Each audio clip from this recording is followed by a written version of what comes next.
মায়ের বাড়িতে আসলে আমি অনেক খুশি থাকি, কারণ এখানে আমি সবচেয়ে বেশি ভালোবাসা পাই। কিন্তু হতভাগী আমি, যেদিকে যাই সেদিকে নদীর পানি শুকিয়ে যায়। নিজের মায়ের হাতে রান্না কখনো খেয়েছি বলে মনে হয় না। যাকে মা বলি, মায়ের মতো ভালোবাসা পাই, তার কাছে আমার সবচেয়ে সুখ। আমার মতো ভাগ্যবতী কে আছে? এরকম একটা পরিবার পেয়েছি, আলহামদুলিল্লাহ।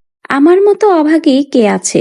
যেদিকে যাই সেদিকেই নদীর পানি শুকিয়ে যায়। ছোটবেলায় মাকে পাইনি, মায়ের হাতের রান্না খাইনি, কিন্তু এখন যাকে মা বলে ডাকি তার থেকেই সমস্ত ভালোবাসা পাই। এরকম ভালোবাসা মা পাওয়া ভাগ্যের বিষয়। এই কথাগুলো কিন্তু একসময় বলেছিলেন ফারহানা বিথি। কথাগুলো শুনে কিন্তু আসলে অনেক বেশি খারাপ লাগলো। যার মা নেই সেই বোঝে কষ্টটা। ফারহানা বিথি কিন্তু অনেক ছোটবেলায় তার মাকে হারিয়েছে। এরপর থেকে মায়ের শূন্যতা তার ভিতরে রয়ে গেছে।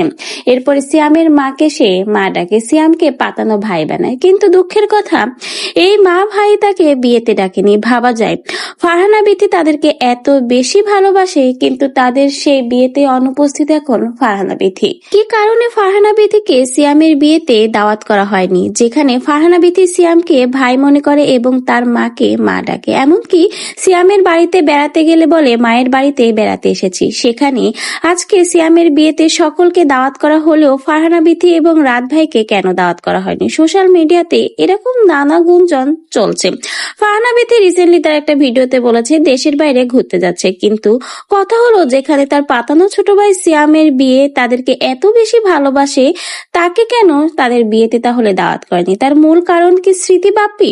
স্মৃতি বাপ্পি সিয়ামের বিয়েতে যাচ্ছে, সেই জন্য কি ফারহানা বিথি সিয়ামের বিয়েতে যাচ্ছে?